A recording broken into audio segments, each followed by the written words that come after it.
Good afternoon, everybody. Thank you so much for sparing your afternoon to come here. Listen to me. Well, as some of you might be aware, my vision is damaged because of post-operative mismanagement last year. Nevertheless, I will continue doing what I'm doing. Right now, I cannot see you guys in the audience, but I believe that you are happy to see me, smiling at me.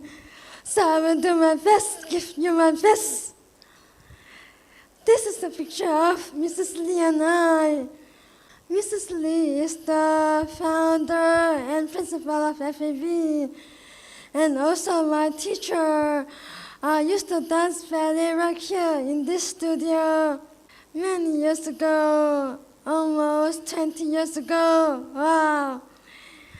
Now I come back as a speaker.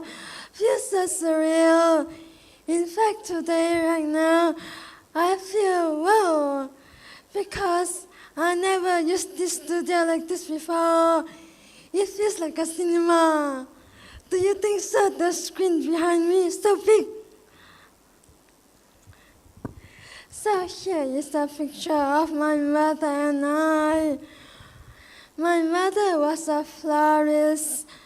She was 37 years old when I was born. My mother's sister introduced my father to her. My father was a landscape contractor, so I guess that was why they clicked, landscape contractor and florist.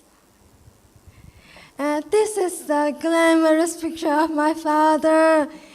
During his prime, he was a bodybuilder. Looking at the picture, black and white, I guess it must be a long time ago, probably in his 20s. Well, this father of mine I never knew, so these photographs are very precious. So like I told you earlier, he was a landscape contractor, later on freelance. He loved gardening. My childhood home had a huge garden, all because my father loved nature. So he wanted a home like that. So after I was born, when I was born as a healthy child, no problem. I had a clean bill of health. So like all new parents, my parents had high hopes on me. My mom and my dad were very happy. But when I was 3 years old, something catastrophic happened to my father. One day, my father did not wake up from sleep. He suffered a brain hemorrhage in his sleep. So he was taken to hospital. The blood clot was cleared. He was in a coma for 1 month. After 1 month, he regained consciousness. But he wasn't the same man anymore. My father, before the stroke, was an Alpha Leo, and he was very intelligent. A very creative, intelligent person, but the stroke left him a different man. He recovered very well. He was able to walk, talk, work to an extent, take care of himself. However, the brain damaged a part of his brain. He was not able to regulate his emotions. Let's say he wants to call you gently, politely, but what comes out is a yell. Frustration comes out the opposite of his intention, which can be hurtful to the other people who do not understand. Also hurtful for himself because it is not his intention. And my mother, she was unprepared for this to happen. My mother was unprepared for this to happen. She did not have the inner strength or the resources to deal with catastrophes like this. So she did her best to send me to school, take care of me daily. However, she could not control her emotions and lost control of herself oftentimes. She took it out on me. Invariably, I was the closest person to her, and sadly, only 3 years old. Well, I should spare you the fine, gruesome details. I will show you a picture.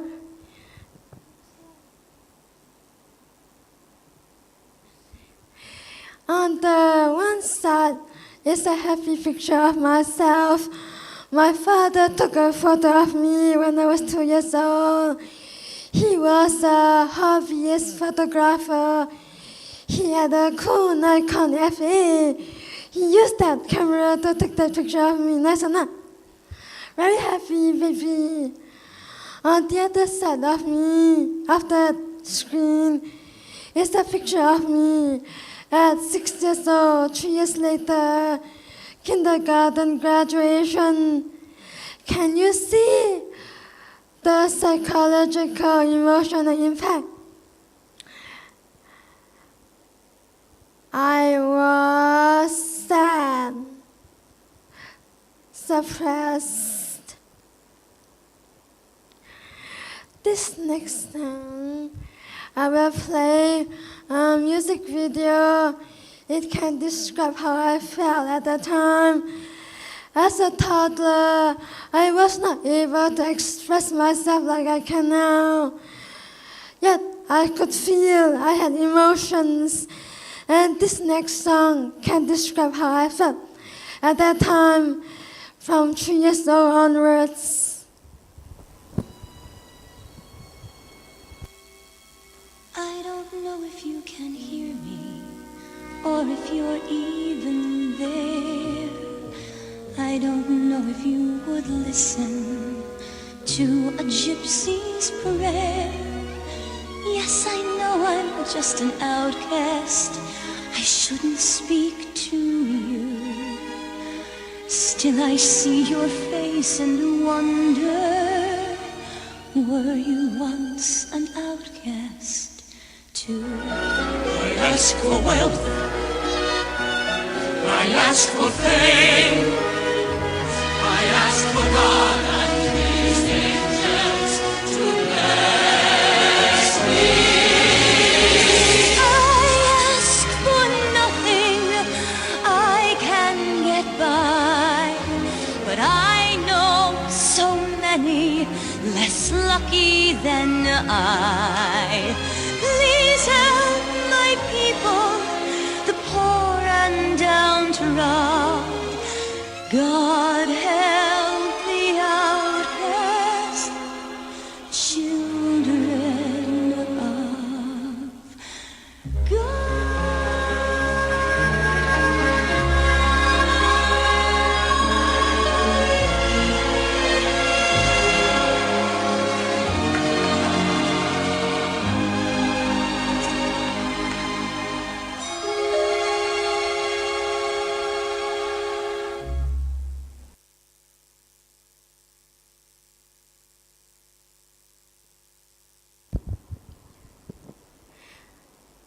Neuropharyngitis, no matter how debilitating, was not my hardest life challenge. This is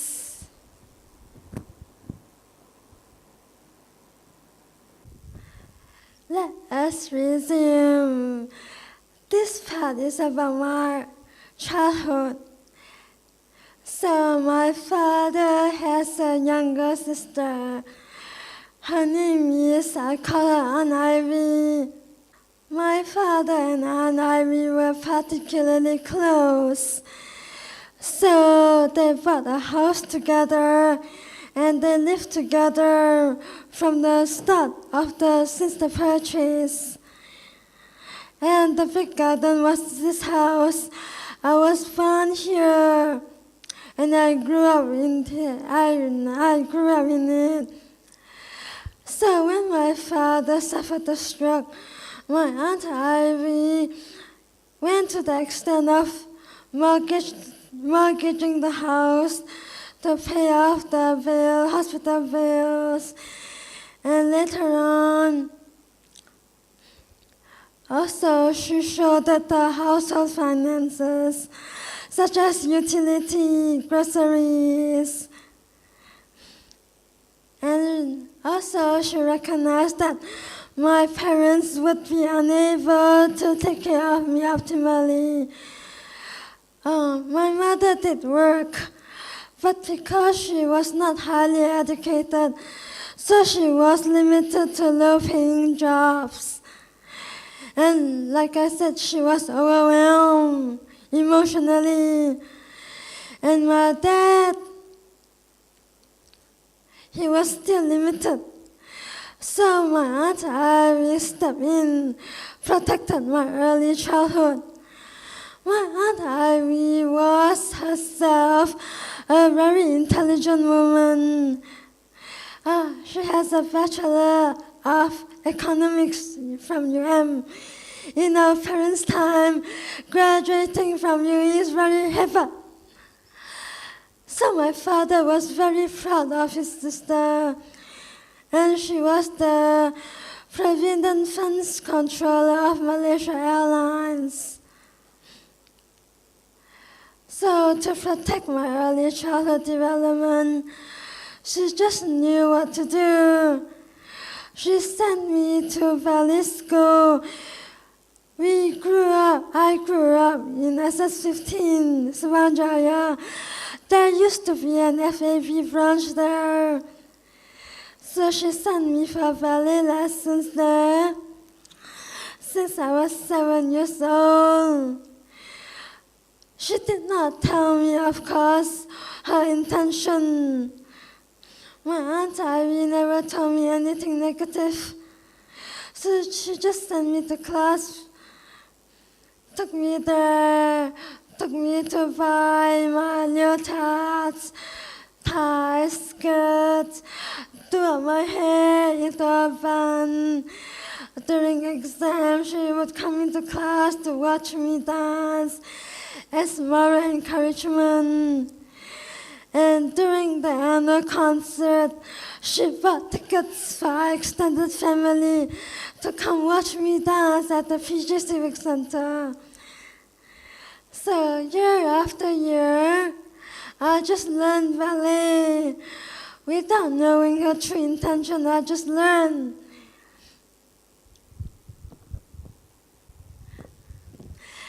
Also, her job at Malaysia Airlines finished at 5 p.m. That time her office was in KL.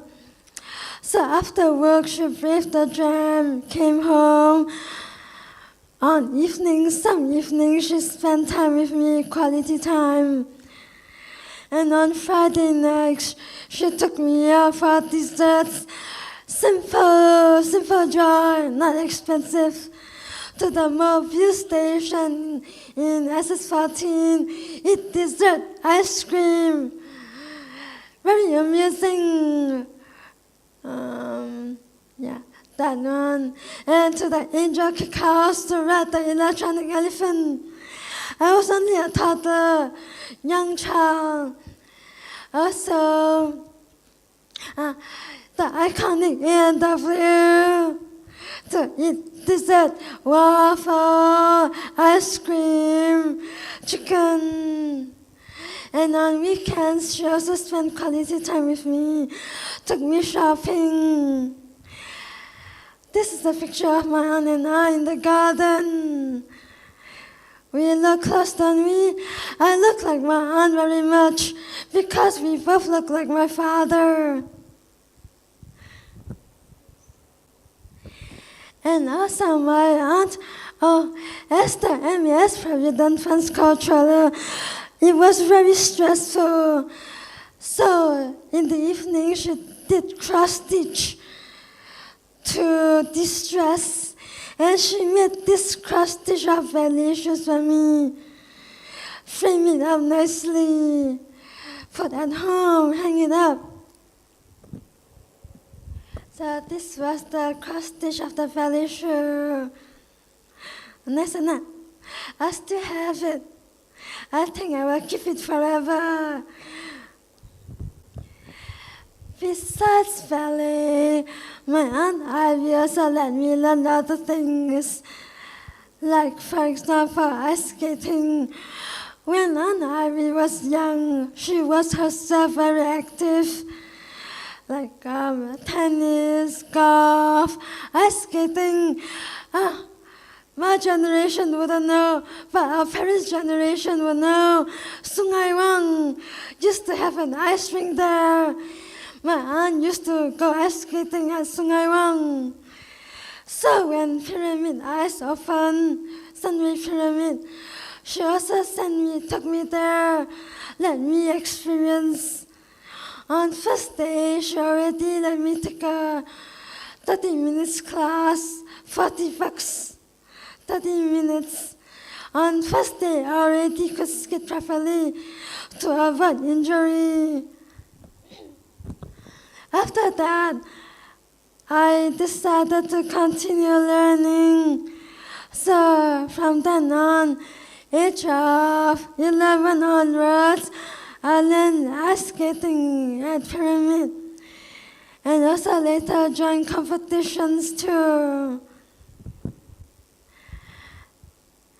She also let me learn music. Music was my own initiative because I saw my peers learning music, so I also wanted to learn. At first I learned piano, then violin, then I learned to sing. And my Aunt Ivy let me learn. I guess she understood all these things would be good for the mental and emotional and spiritual well-being. So she let me learn anything I wanted to learn. I also play squash, and my coach is Ong Benki's father. I was not good at it, but at least I tried. As you can see, I'm very small, so I cannot cover the whole court.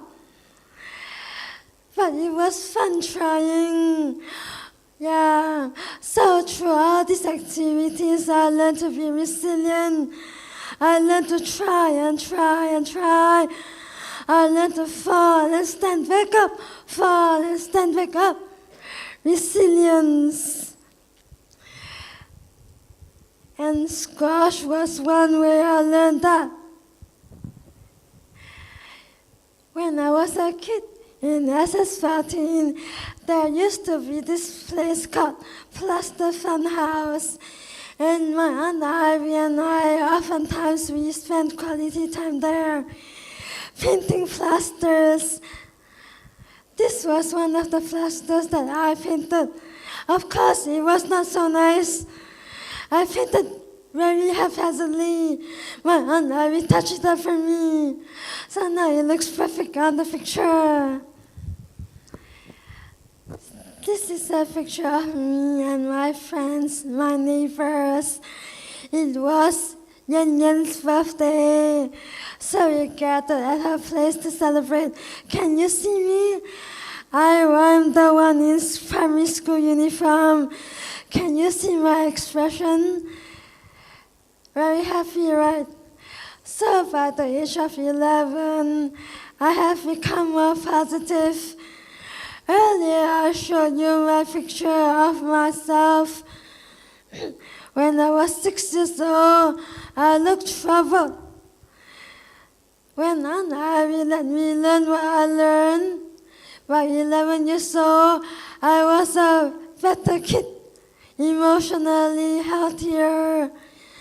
But My parents' drama at home continued. My mom's outlash. Oh, by the way, my mother is Hakka. Hakka people are hostile. So my mom was like that. Even though the dramas at home continued, but I was able to maintain my personal boundary by staying active. So this is the happy picture of myself.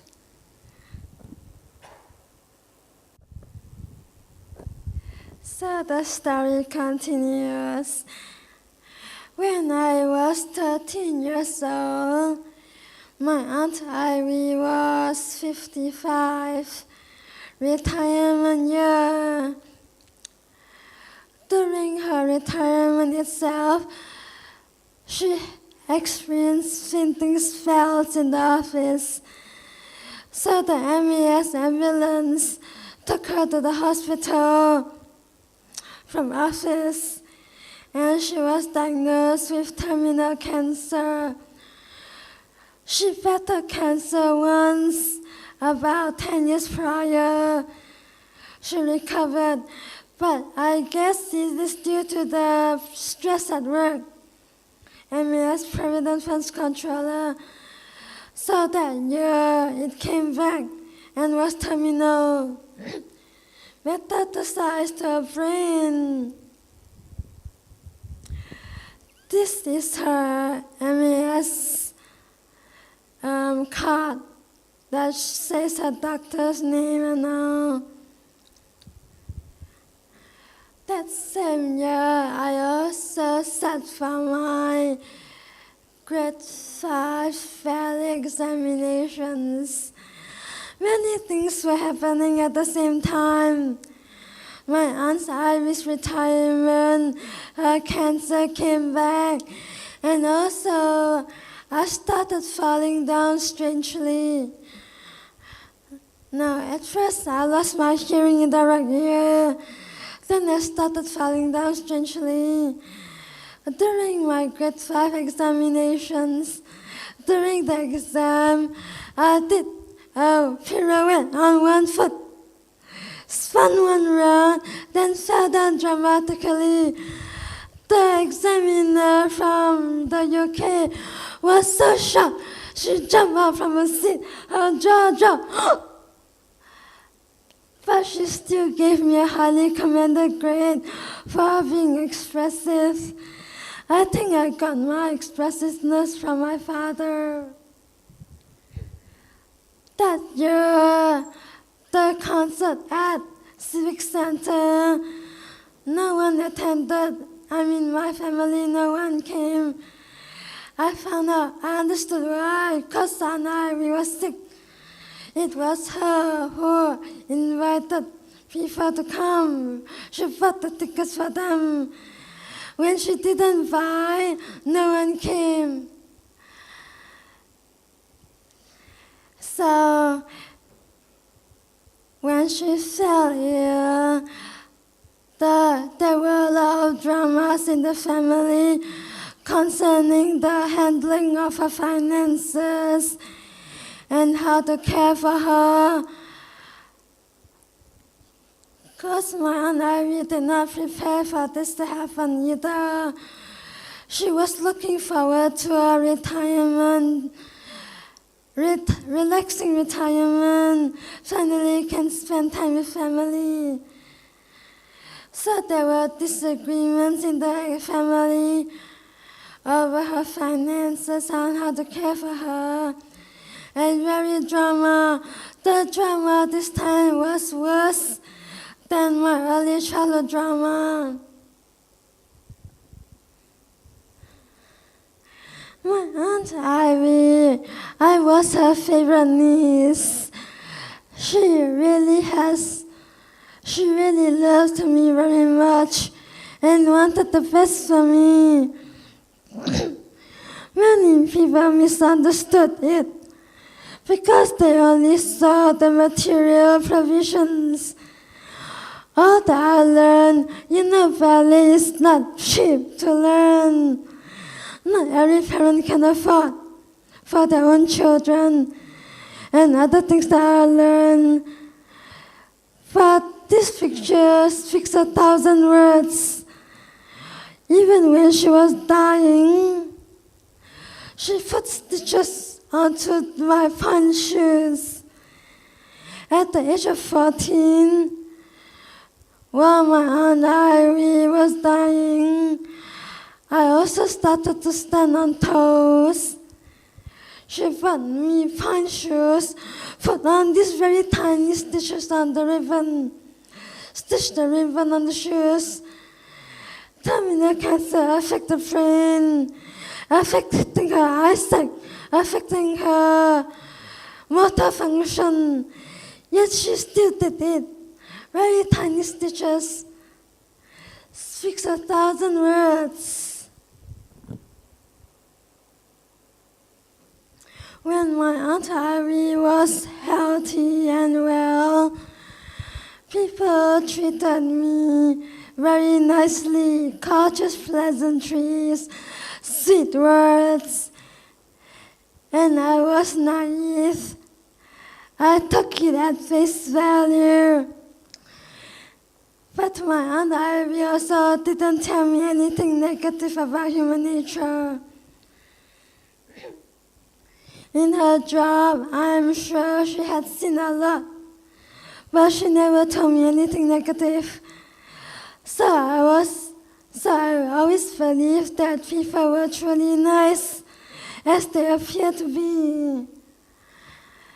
But when she fell ill, I saw the other side of the spectrum.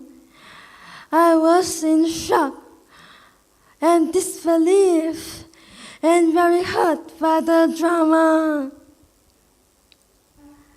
I was often awakened by loud yells, ugly words, screams, stuff that caused me a lot of emotional pain.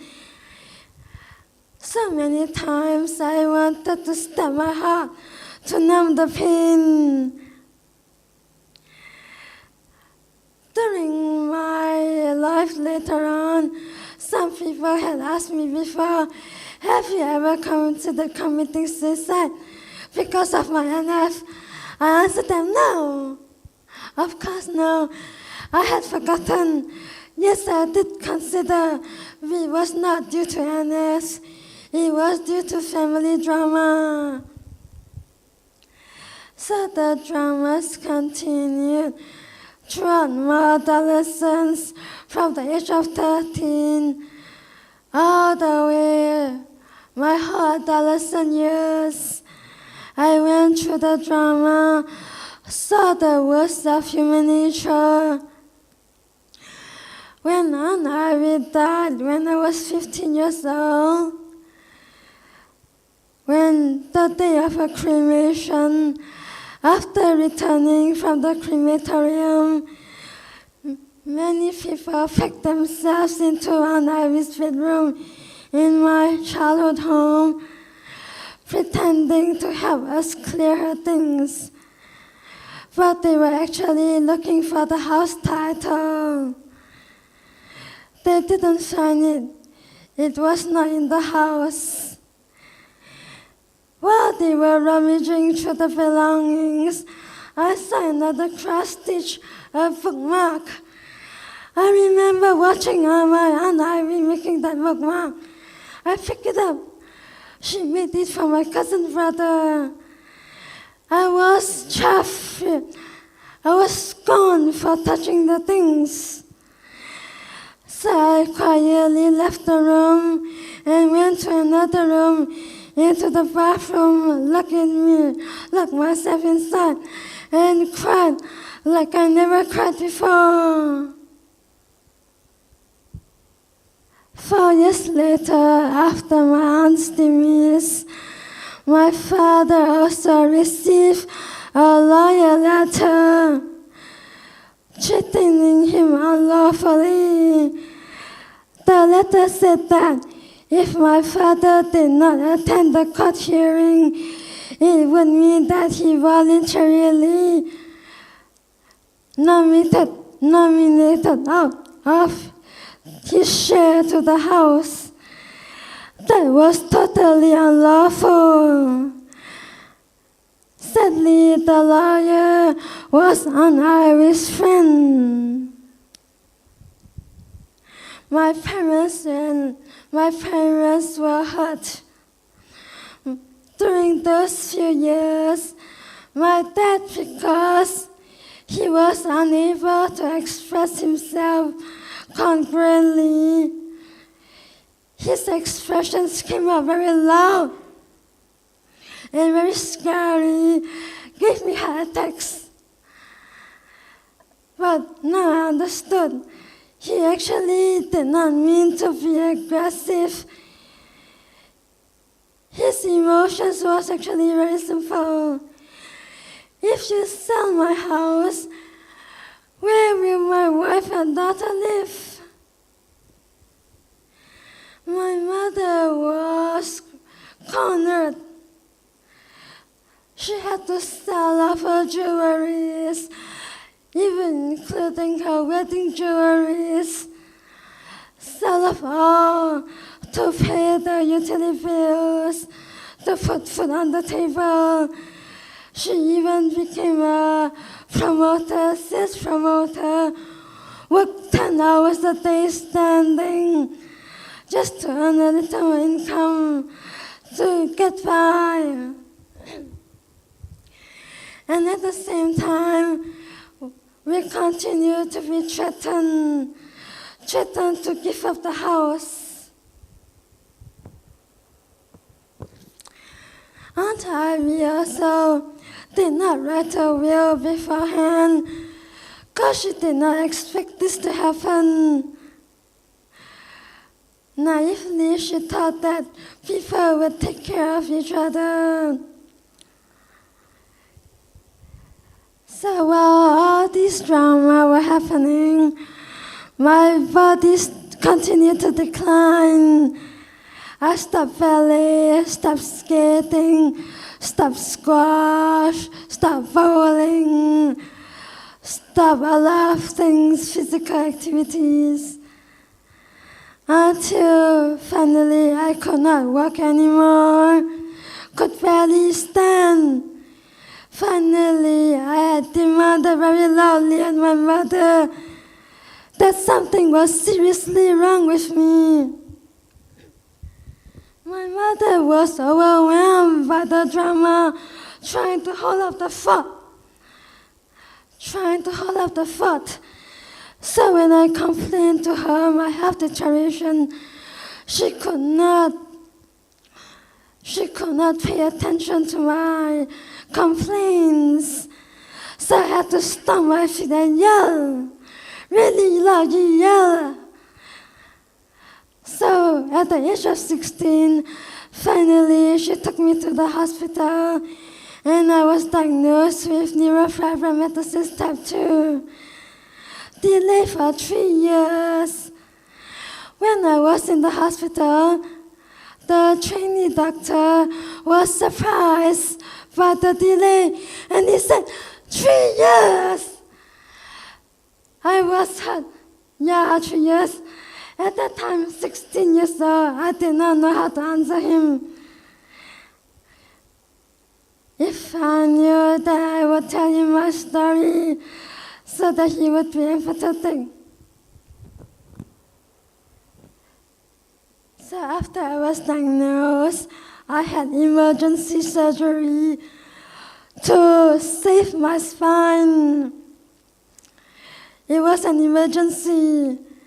After saving my spine, we had to remove the brain tumor that caused my deafness.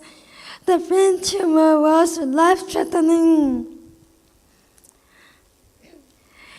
When my mother took care of me in the hospital, at the same time took care of the household, and also took care of my father with his brain damage, and also the other things that she had to mind.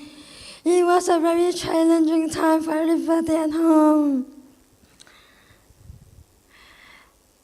Finally, when I was 18 years old, when I was 19 years old, my condition at the time could not be treated further in Malaysia because we lacked the skills to preserve my life. So an American doctor knew of my situation. He did not know of my drama, family drama. Did not know about my father's situation either. He only knew of my health condition, very serious. So he stepped in to assist. This is the doctor. His name is Rick Friedman in Los Angeles. So he did that surgery, first surgery in USA, at the age of 18 for free. When I went to the US for the first time, it was a very eye-opening experience for me. I got to see how people like myself were treated with dignity, with respect, our lives treasured. And I like what I saw. Patients like myself could go on to get postgraduate degrees, master's, doctorate, become researchers, and have thriving life, have families, grow old. I wanted that for myself, too.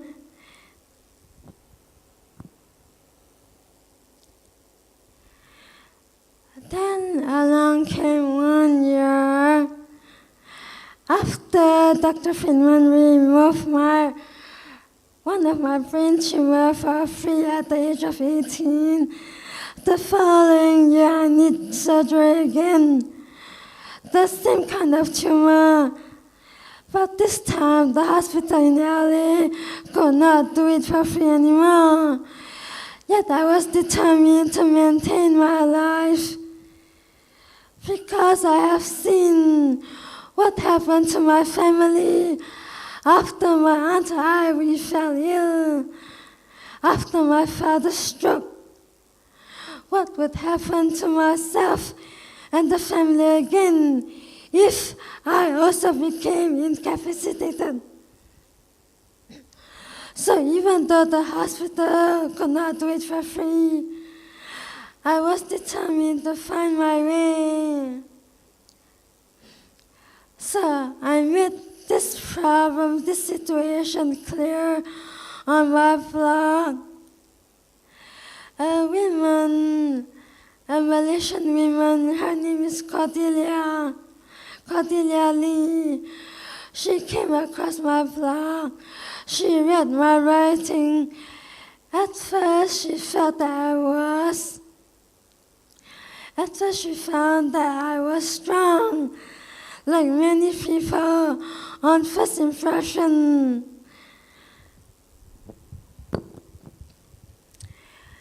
But as she got to know me better, more as time went by, she discovered that I had been through a lot and was quite negative. I was constantly fluctuating between moments of hope and optimism and then moments of confusion and darkness. At that time, I was very disturbed by what happened in my family. I always asked her, why were people like this? Why were people like that? Why people did what they did? It got to a point that Cordelia almost wanted to leave. She almost wanted to leave. In fact, many people have avoided me, could not stand it. But Cordelia fought against her impulse. because she also went through such similar family situation before in her younger days. So she wanted to help me get out. She recognized that my negativity would not help me to survive. So she considered how to make Yvonne change. Then an idea came to her, make her more positive. When Yvonne is more positive, she would know what to do and would be able to continue living.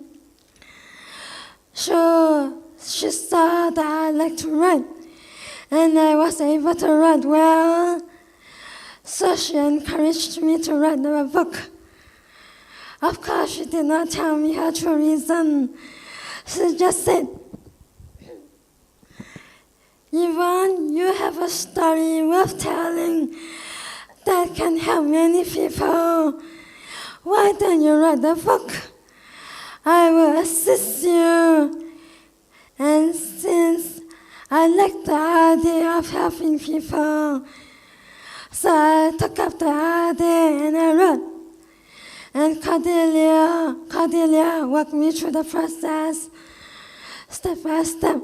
I wrote a few pages, sent to her for her proofreading. She sent back. Then I continued writing until the first draft was completed.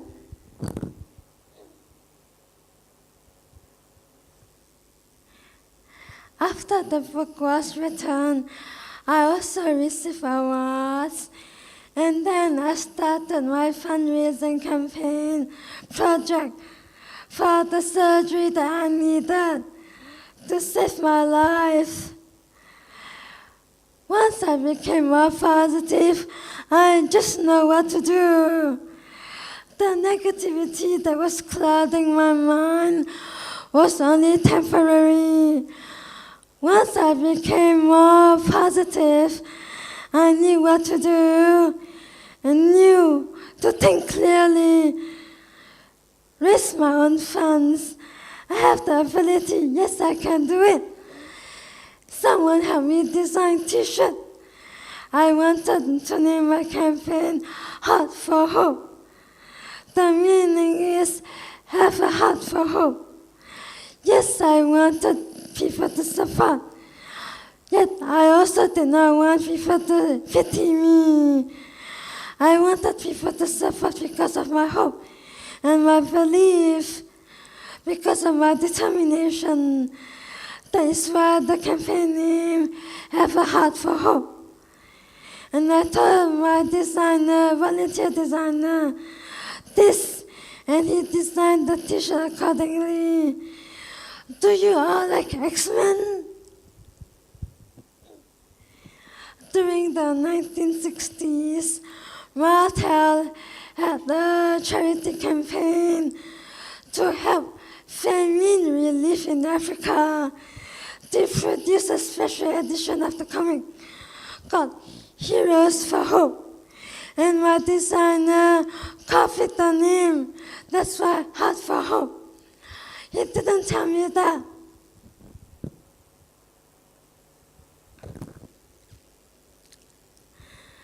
Somehow or other, my childhood experiences, the self-empowerment enabled me to be autonomous.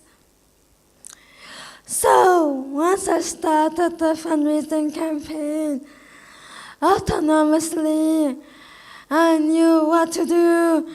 No one taught me how to raise funds. Those days, no social media. I only have a blog. People got to know me by reading my blog. Through word of mouth, words started spreading slowly but surely. Then the media reporters, journalists started coming forward to interview, help me spread the word. Men on the streets, not big flies or small potatoes like myself, came forward to help. On hands and knees, we have to raise funds, carrying heavy t-shirt stocks. Day by day, t-shirt by t-shirt. At that time, I needed $230,000 for that life-saving surgery, but I did not look at the big sum. I just saw t-shirt by t-shirt. I did not ask for much either, just 30 ringgit per t-shirt, because I understood that other people also had their financial difficulties. So I did not ask for much. Whenever someone agreed to buy one t-shirt, I was already very happy, very joyful inside. Sometimes people let me keep let's say they give me $50 for 30 ringgit t-shirt, and I give them back the change. They say, no, keep it. Or 100 ringgit, only one t-shirt. I give them back the change. They said, no, keep it. And I was so frightened. I said, no, you take the change. No, I give you the equivalent of t-shirt. Because I was very afraid of asking for too much. And people put down their foot. No, just keep it. So slowly I learned to open my heart to receive, to accept the contribution that people want to give.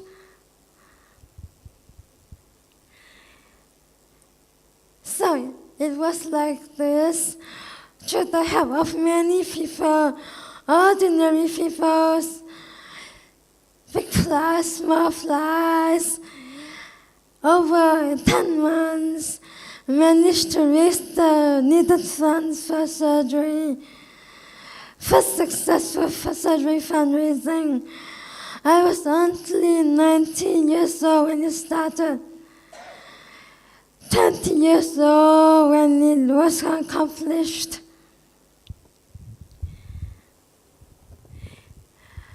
No, prior to myself, no Malaysian has ever done such a thing. Raise funds myself for surgery in USA? No way. I was the first person, so I faced a lot of naysayers and brickbats. People said nasty things, tried to pull me down. It was quite harsh. Yet I also have a lot of encouragements to never mind these people. Focus on those who support you. And then, thanks to these supporters and the media, society gave me award recognitions as encouragement. I received the 3 awards at the age of 19, then 23 and 24. All thanks to the society, to the public for their encouragement and support. So, at the age of 20, I went back to LA for another surgery, this time paid by cash. The cash that I raised myself and with the help of many people, it was surreal. And from that point onwards, my life changed another level, another extent. At the time I was 20 years old, right?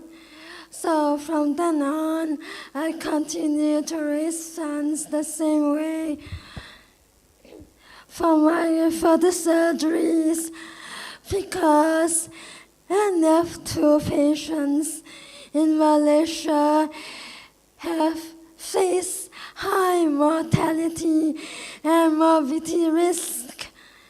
I wanted to keep going back to maintain my life. Sometimes well-wishers were concerned for me, seeing me work so hard. So they, out of good intention, they suggested me to do the surgeries locally. I considered all factors, but in the end, I also decided to remain under the care of my surgeons in LA, because the cost of a fifth surgery was too high. The cost is not in terms of money, the long-term cost, emotional, mental stress, yes, money also, long-term cost. Surgery cost is only one time. If the surgery is done well, one-time cost, that's it. But if the surgery is not done well, one-time cost, long-term there will be other costs involved. That is why I was determined to remain with the best doctors, lower long-term costs. But as I realized in the few years that follow, some people don't understand this principle. So I try to explain to them.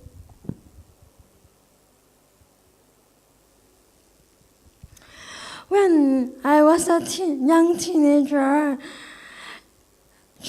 early childhood trauma, as a toddler, then as a teenager, I was helpless. The adults around me mismanaged. As a kid, I was helpless, defenseless. But now my life changed. I was no longer at the mercy of the environment.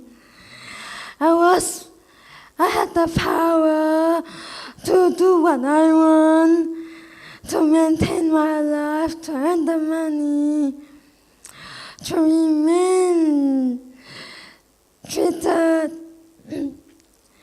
It was empowering.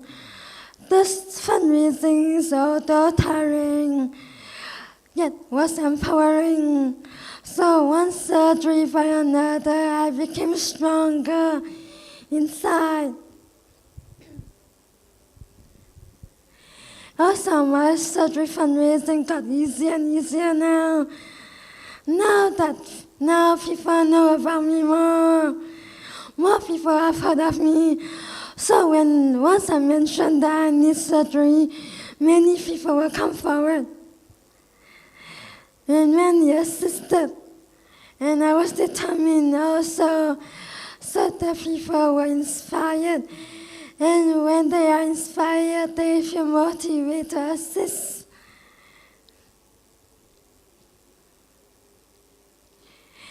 And then my cause also grew international, reached out to the ears of foreign nationals.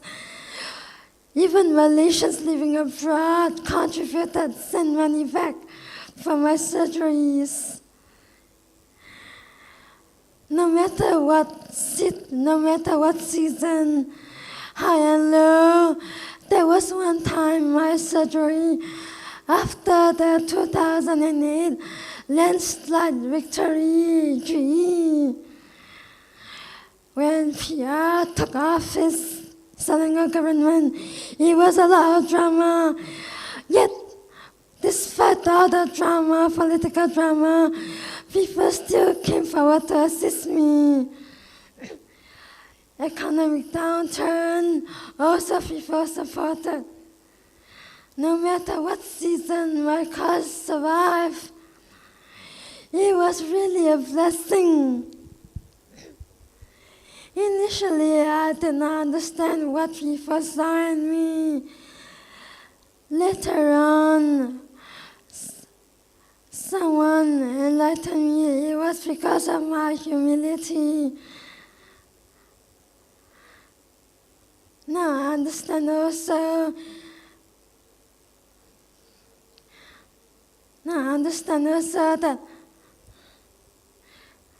there is a lot of pride in society, but back then, as a young adult, as a teenager and young adult, I was pretty innocent, only 30 ringgit for t-shirt, and no big dreams, just wanted to survive.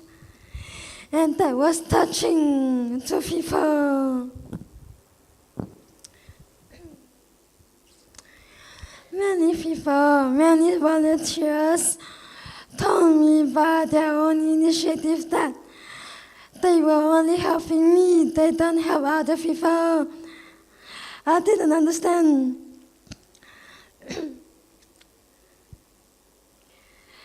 They also said that we help you because of you. I also didn't understand. Later on, as I got to know more patients, I began to understand that not many people in my shoes would do what I do. Help myself. God helps those who help themselves. Now I get it. God helps those who help themselves.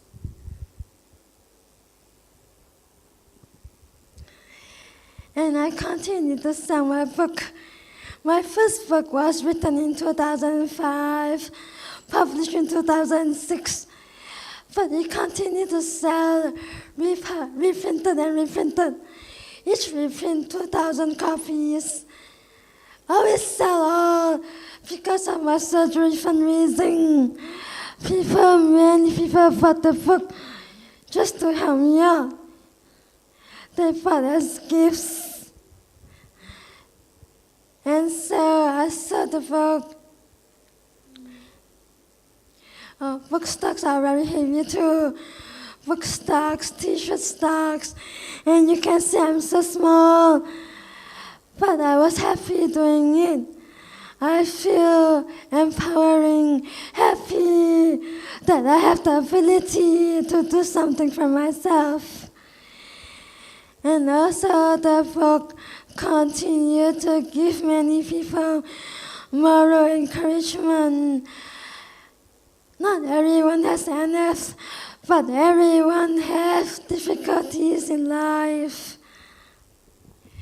And everyone needs encouragement, don't we? So since the first day I came out to raise funds for surgery, people noticed that I could talk. Even though I cannot hear, but I still talk. And talk very confidently. So when I used to raise funds at events, bazaars, shopping malls, when people walk past me, I try to get their attention. Just talk, speak. And people, sometimes they were captivated by the spontaneity of my talking. So people encouraged me to give talks. Events, organizers invited me to speak for myself. These organizers wanted to help me raise funds. And instead of them speaking for me, they asked me to speak for myself. At first I was very nervous.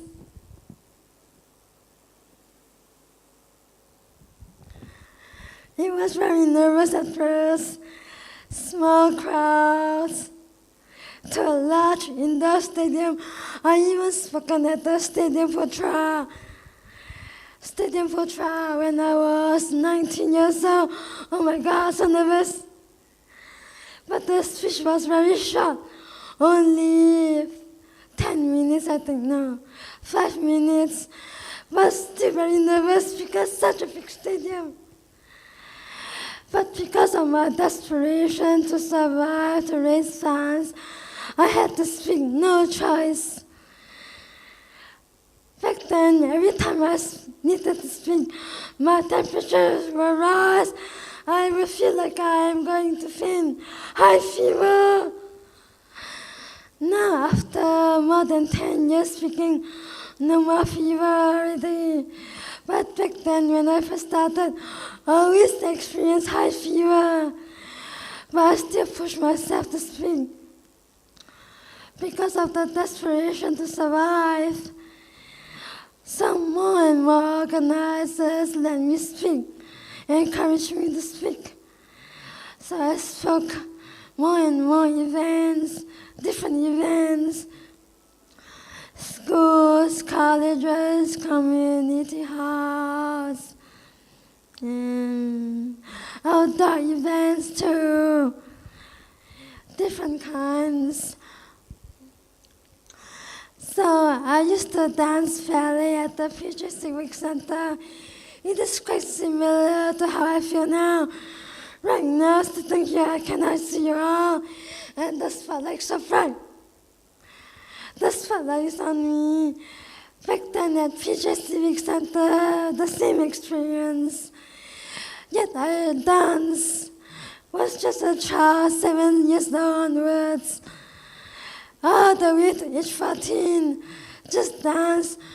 I cannot see people, the world can see me. Yes, nervous, but still dance. Now I cannot see the audience, I still speak. When I was a public speaker, the same thing, same experience. My days as a ballerina trained me unwittingly.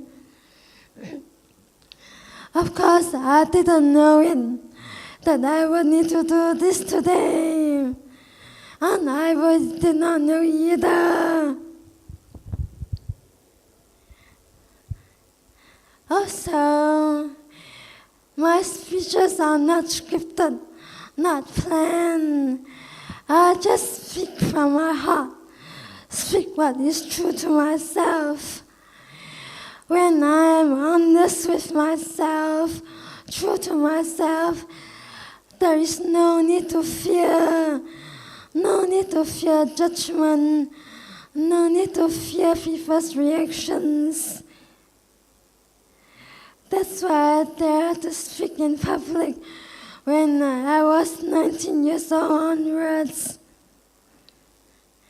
I realize now that I started learning honor as a ballerina.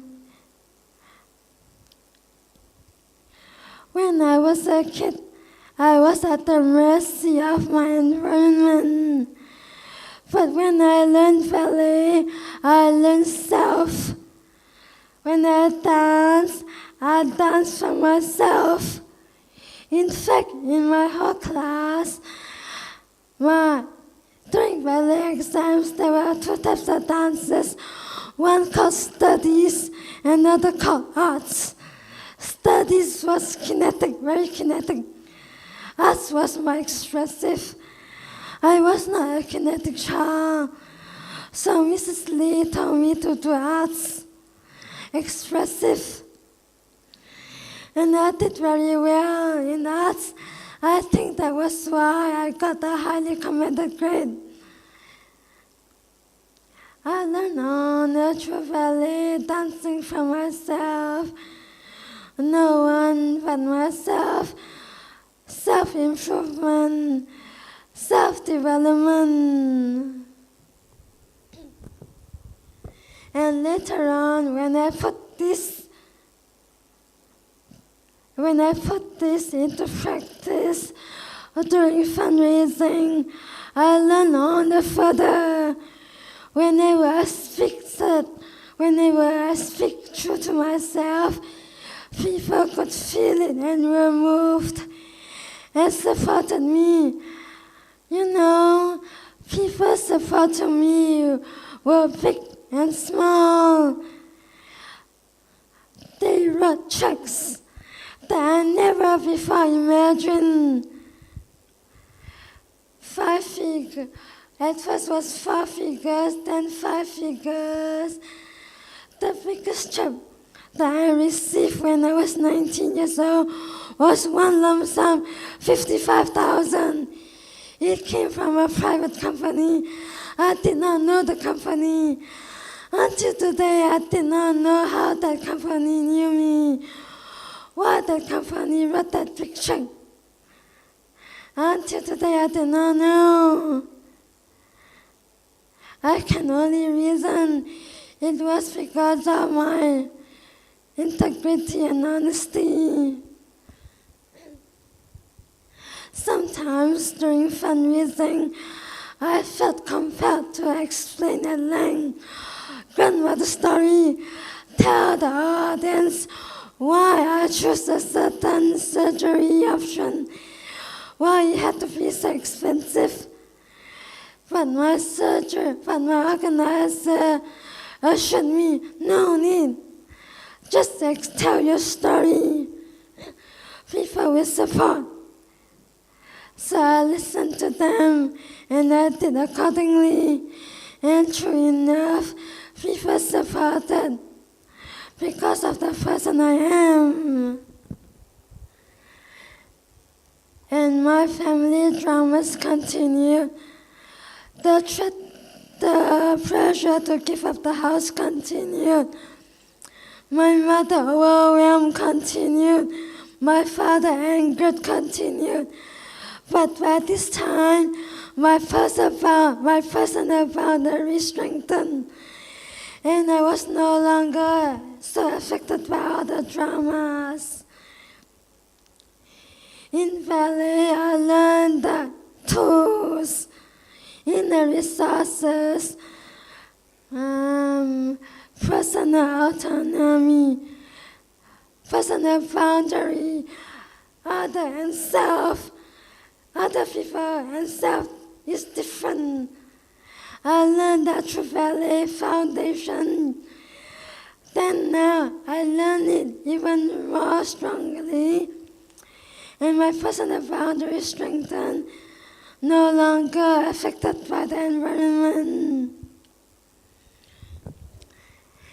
And when people heard me talk, at first my speeches were 5 minutes, then 30 minutes, then 1 hour. Then today the talk, I can decide 3 hours.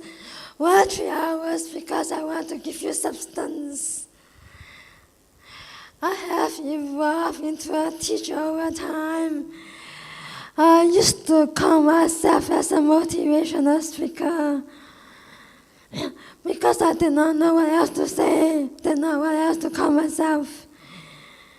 But the way I speak, my delivery was not exactly a motivational speaker. I was in truth a teacher, but I dare not claim myself as such. Wow, I did not have certificate. But my supporters encouraged me to teach.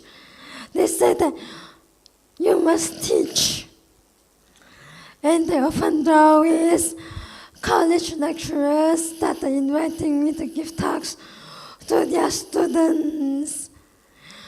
Colleges, universities, most recently, the psychiatrist at the Hospital University Kuala Lumpur, Hospital University Kebangsaan Malaysia, Professor Dr. Tan Mui Kun, psychiatrist, invited me to speak.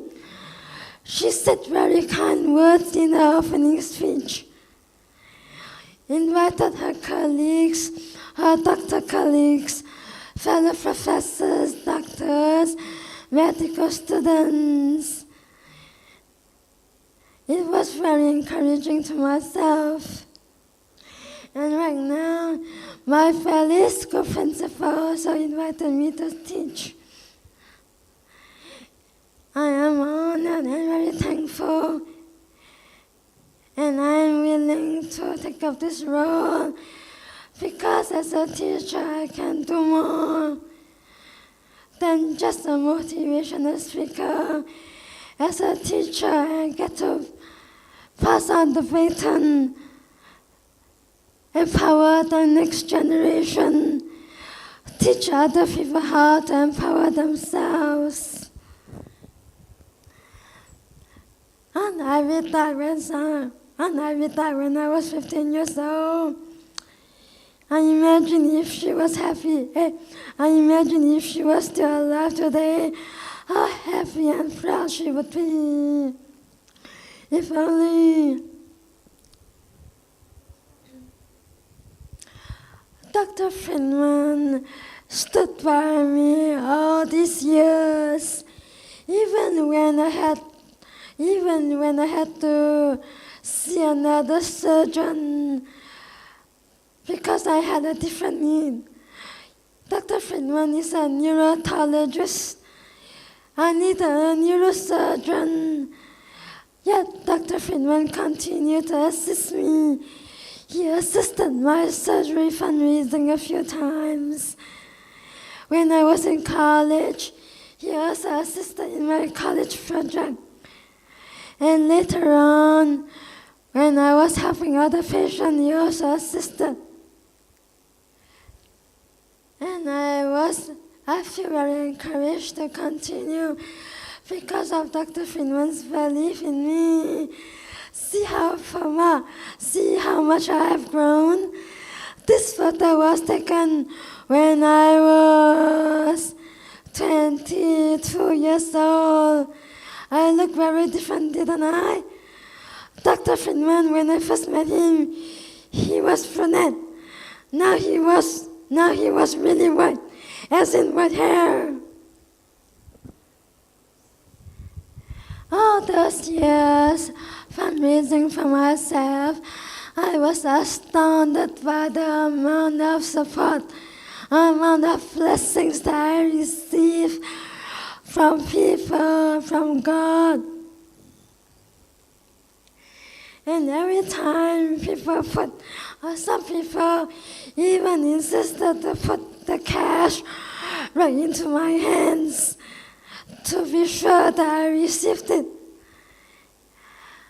I was very thankful, and in my heart I told myself, thank you so much. I promised you I will pay it forward one day. And I told myself this every time. I even went to college. When I received scholarship to study in college, first it was Life College, then Sedgwick College. I studied psychology.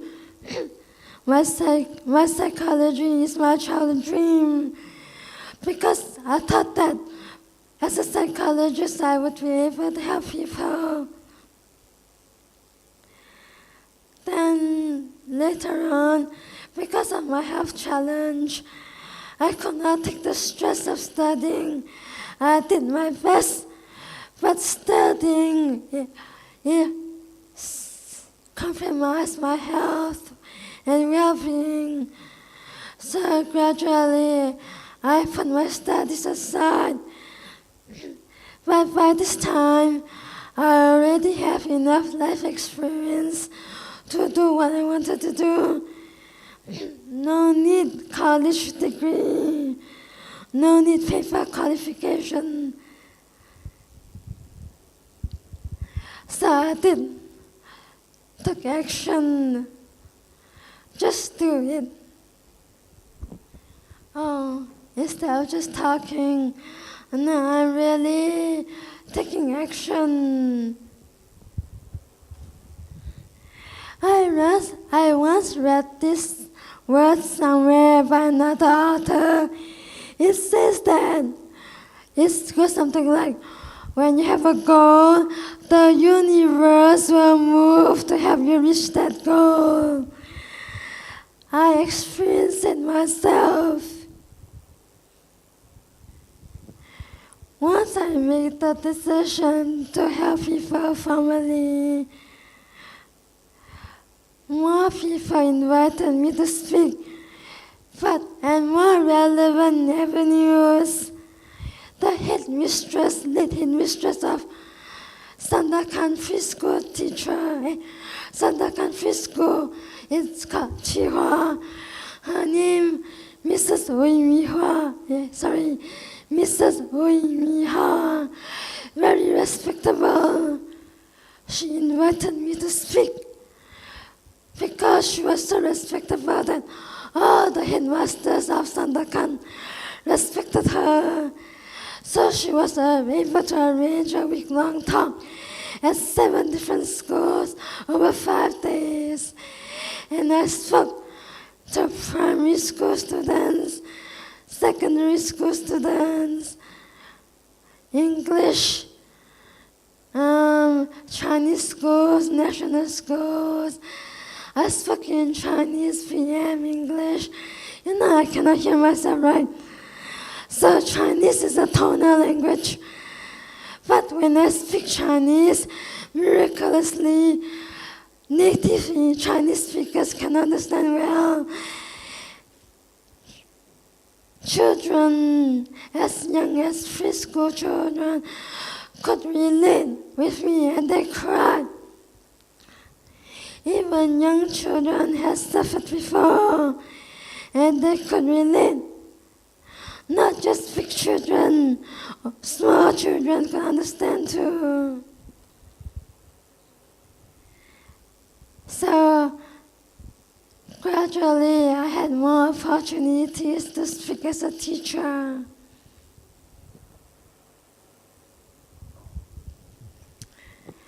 During my fundraising, there were a lot of media attention, a lot of news generated far and wide.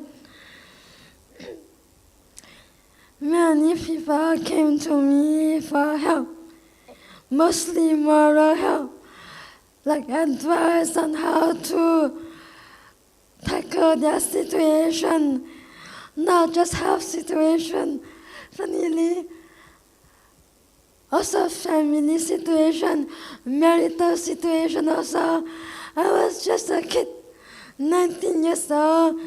People asked me how to solve their marital problem. So I tried to advise them, I tried to help them by my own life experience. I tried. Then, when I was 20 years old, an NF2 patient came to me. She lived in Shalom, impoverished. Her name, Lim Pei Li, has NF2. At first, she approached me as a friend. While I raised my funds for my treatment, Pei Li's own health went through downhill deterioration and needed treatment. But Pei Li was very different from myself. She was a learning experience for me because I am a big city girl, grew up in Subang Jaya, affluent. Apart from my family drama, my situation, economic, was not too bad. But Pei Li was very different. Mother and older siblings, older brother and older sister, also had NF2, and they all died from surgery complication. So when Pei Li got to know me, she was very dark and very traumatized. And also because she stopped schooling, she took her UPSR. Then in secondary school, she stopped schooling. So she was not very highly educated. So I had difficulty explaining to her as well. I always had to think of how to explain in a way that she can understand. Also, she was Chinese educated, could not speak PM, could not speak English. So it was challenging.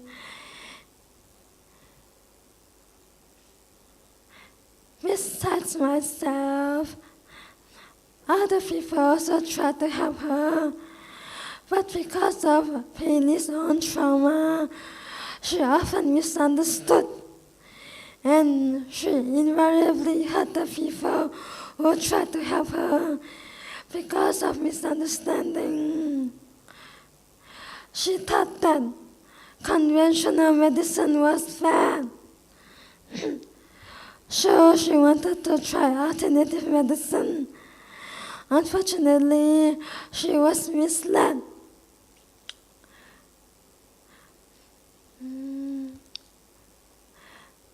Some people in Johor told her that a certain herbal concoction could shrink a tumor, and she believed them, but they turned out to be con men. It appeared at first that her tumor was shrinking, but it was only placebo effect, temporary. Soon, her tumors grew very fast, and 2 years later, she died.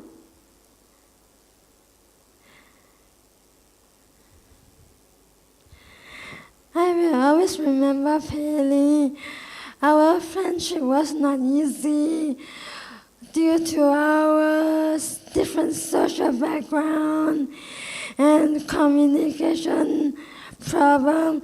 And at that time, I was not very adept at helping people, was not as empathetic and understanding as I am today.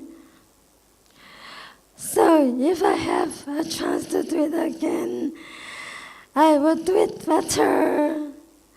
Nevertheless, it was a good learning experience for me. It taught me, it showed me that not all NFHs are like myself. Not all are strong. Some are very helpless. Not their fault, circumstances. And I learned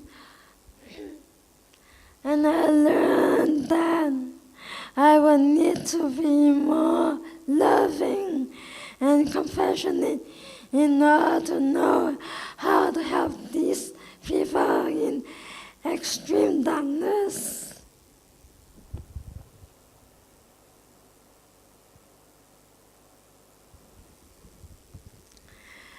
Then when I was 21 years old, by this time, many Americans already know my story of how I responded for surgery as a Malaysian response to save my life in America. Then one day, an American patient also needed treatment. She also had the same tumor as I did. Hearing nerve tumor, life-threatening, similar situation, no insurance, no money to get the help that she needed. So other Americans introduced her to me. Her name is Holly Alonso. This was another learning experience for me because Holly, at that time, I only knew how to help people the way I help myself. So what I did was send over my t-shirts. I had some leftover t-shirts from my previous fundraising. So I gave to her, sent by courier, no, not even courier, sent by ship, because it was a big box. And very expensive, so sent by ship. I did not recoup the cost, while Holly covered the postage fee. Then by online email, I guided Holly on how to raise funds the way I did. She lived in Arkansas,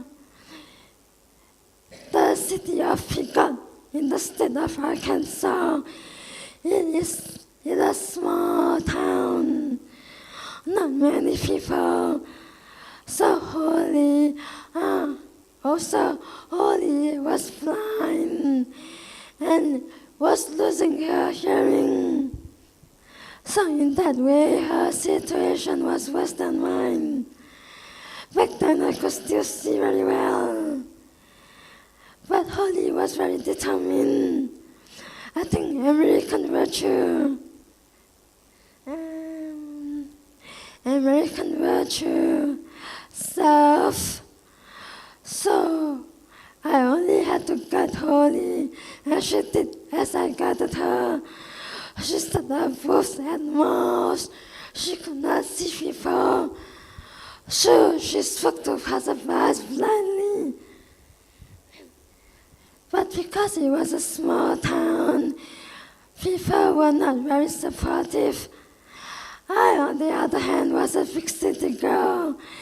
Big city girl people are more worldly. Big city people are more worldly.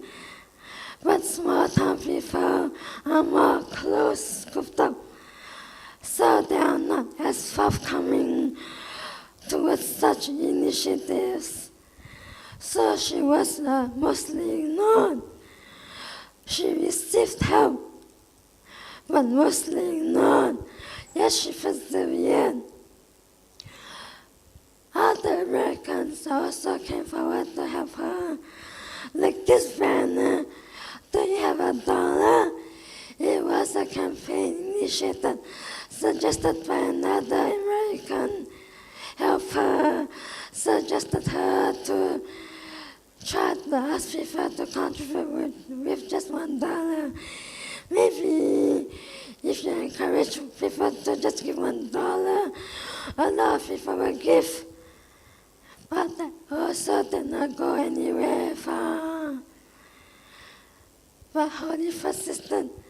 She also wrote a book. Still did not go very far. And it's well known. Holly tried and tried for almost 2 years to a point that her hearing nerve tumor grew to a point that it compressed her brainstem. When the hearing nerve compressed the brainstem, she could not eat. She could not walk well, could barely walk. Breathing also started having difficulty. Balance and gait also it was very difficult. So she informed Dr. Friedman. Dr. Friedman and Dr. Schwartz, seeing her situation and seeing her efforts, decided to waive all surgeon's fees for her. And Dr. Friedman also convinced St. Vincent Medical Center to waive all hospital charges. Holly wanted a brainstem implant to help her hear. She could not raise that fund, but an American couple also observed Holly's efforts. So they came forward and paid for the implant, 30,000 USD. So in 2008, Holly went for the life-saving surgery. It was 2009. Coincidentally, I also went for my brain surgery. And Holly was also there for her surgery. I never met her before while I was helping her. When she came for the surgery in LA, I met her the first time. Another example of God help people. God help those who help themselves. Likewise, people mostly would also only help those who help themselves. I learned this wisdom over time, and I learned the value of it too.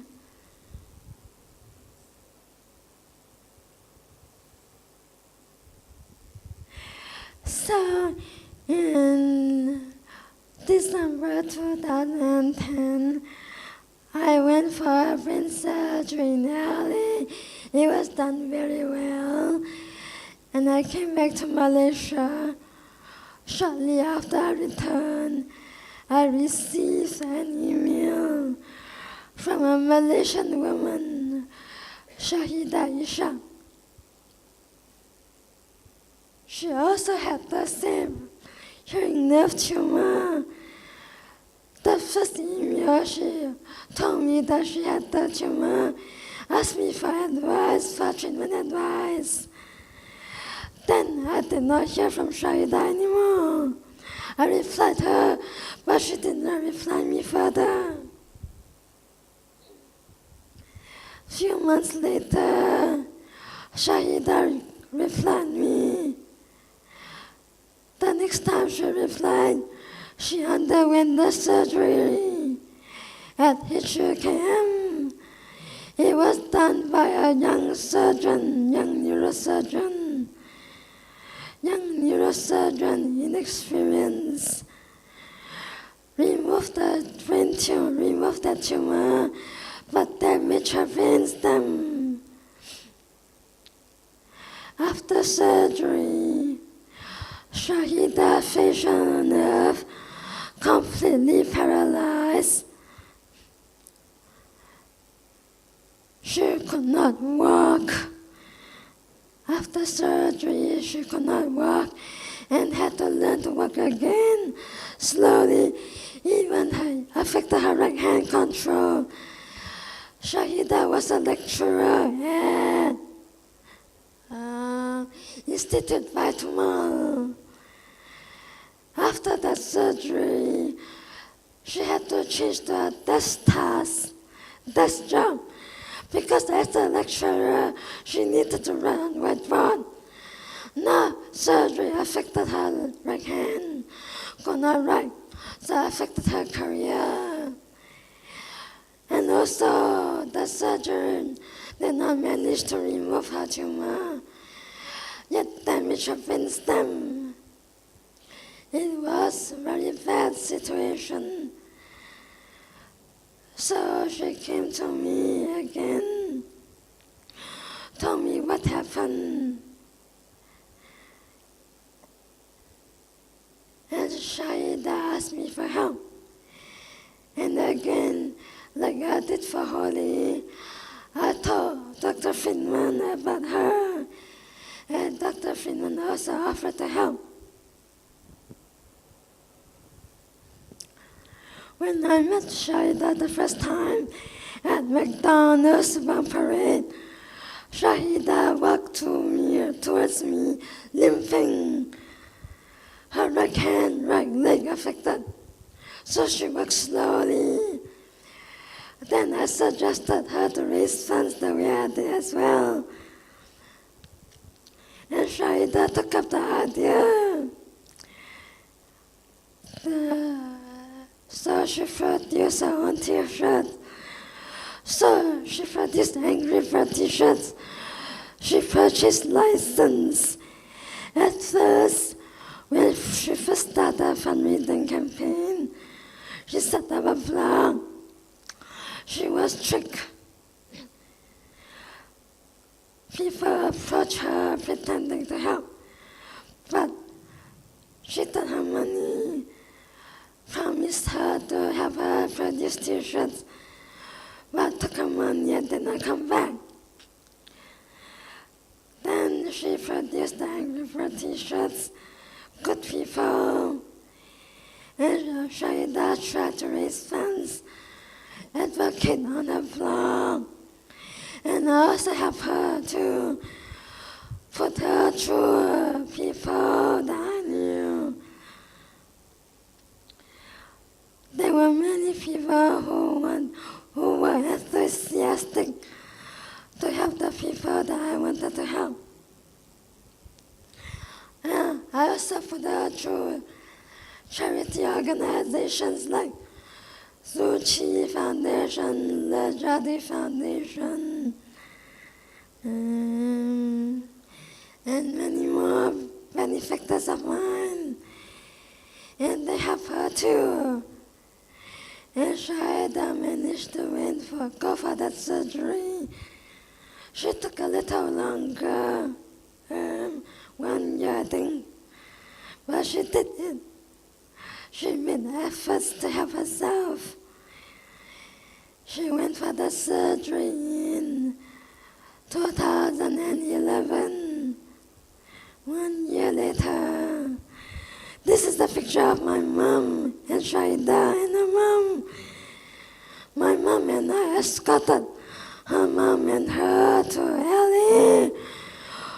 After we helped them settle down at the hospital, my mom and I continued our journey to the east coast of America for my treatment. And then in 2013, another tricky experience for me. Again, American patients told me of a guy who approached them for help. They did not know how to help him, so they asked me to help. He was a Korean guy in Korea, same tumor, hearing nerve tumor. Could not get the treatment he needed, and this was worse. He was very lost and also very dark, like Philly. His name was Jin Kim. Jin Kim lived in South Korea, in a remote city, close-knitted, not affluent, marginalized.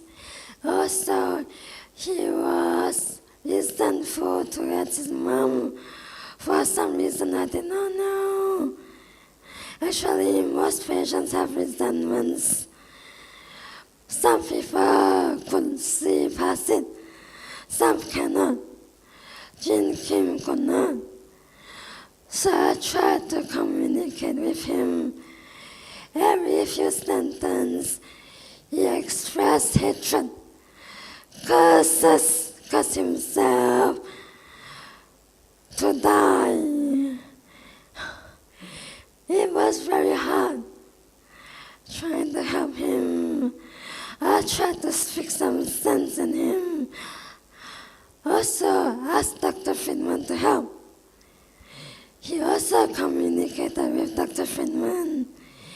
He even sent his scans to the Dr. Friedman review. Jin Kim had a hearing nerve tumor. He wanted to treat that tumor, but did not want surgery. He wanted chemotherapy because another doctor promised him that chemotherapy would work. But when Dr. Freeman reviewed his scans, discovered that there was an even serious life-threatening tumor at his brainstem that was even more serious that must be treated first. His hearing nerve tumor could wait. So Dr. Friedman advised him to treat the brainstem tumor first. But Jin refused to listen because he was a drummer prior attached to his hearing. Did not want to lose his hearing. That's why he wanted to have the chemotherapy. He was promised that chemo could save his hearing. So he did not want to remove the brainstem tumor. Sadly, he heeded the advice of the other doctor, took the chemotherapy managed to control the swelling, but was not shrinking the tumor. It only controlled the tumor to a point that Jin Kim's family ran out of funds. And in 2 years' time, he died because of the brainstem tumor. It took his life. So unfortunate. He was so close. If Jin Kim could let go of his attachment to his hearing, could set aside his resentment and take Dr. Friedman's advice, he had a chance to survive. Too bad his mind was clouded, too clouded. It was a learning experience for me. The darkness, the question I faced was, would I still stay, still help people in the face of such darkness? I was tested. It was a good learning experience.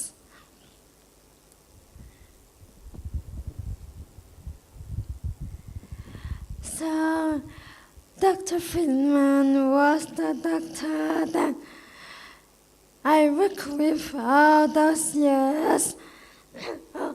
I studied psychology. Psychology is neuroscience, and like to read a lot. So whenever I did not understand something, I asked him, and he explained to me. When I wanted to help people, I also worked with him, and Dr. Friedman very gladly did it, because we both of us have the same passion for helping people. Now I want to go further. I want to set up a foundation to formally assist our people. Last time I used to help patients do a one-man show, or rather do a one-woman show. As a one woman, the extent of my help was limited. But with a foundation I could do more, and help more, and more formally so. I asked many doctors, I observed many doctors and asked some to see who would help me. Eventually, some declined. Eventually, it was Dr. Friedman who responded enthusiastically. He was more enthusiastic than me. This picture explains it, says it. By associating with Dr. Friedman all those years, I learned something. I'll tell you what. Dr. Friedman, I heard, was Jewish, is Jewish, American Jewish. Then I heard that Jewish people, they were born from the first day of their lives. They were born believing that they were born excellent, capable of excellence. No second best, no such notion of good and shame, karma, bad faith, no born sinners, no such notion. That's why the world's richest people are the Jews, because they believe that they are capable. So long as they do it, they can. You can even see in his face, very positive, right? When Dr. Friedman also stayed with me, when he talked to me, I could feel his belief in me as a person. He did not see me as a patient. He saw me as a person from the first day I met him.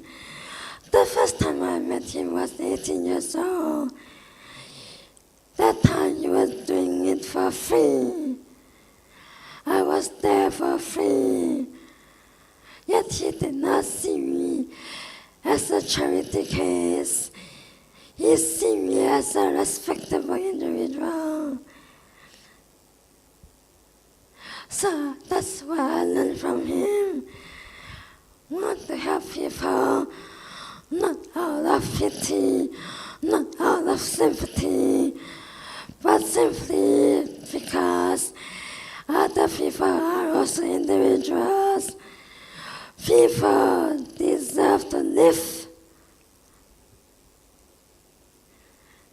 Today, Dr. Friedman is now working at the University of Southern California, teaching professor of otology, otolaryngology, and director of a program.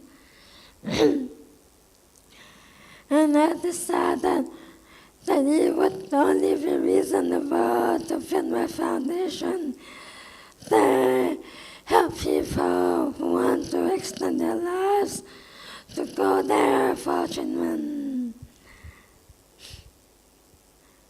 Not everybody would want to go.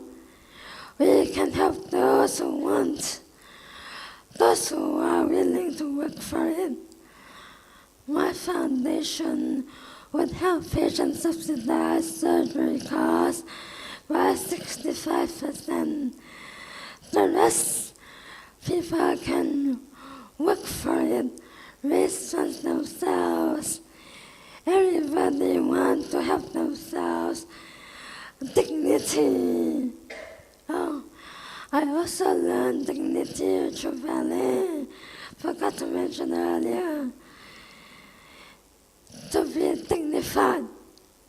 Every human being wants to have a dignified life. Any patient do too. So by helping people to an extent, we allow them the opportunity to help themselves. So I do the teaching and guiding. Dr. Friedman and his colleagues at Keck School of Medicine, University of Southern California, do the medical aspect of the treating people.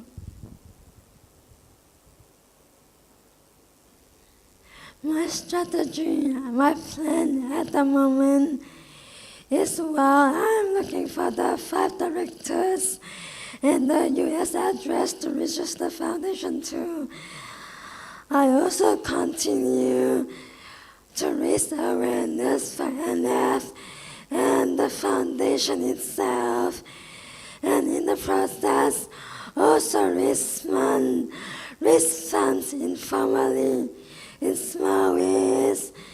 You can assist by helping me raise awareness. If you have any avenues to speak, to give performances, I want to raise awareness through positivity. If you have such avenues, you may come forward.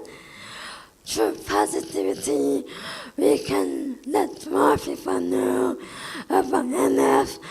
I don't want to tell people directly how morbid NF is. Everyone knows that NF is morbid. No need to tell. We raise awareness through positivity. So if you have any avenues, awareness, funds, to come forward to assist, you can take down my contact info. I'm deaf, so the best way to contact me is through email. You can also visit my website, the foundation website, for more information.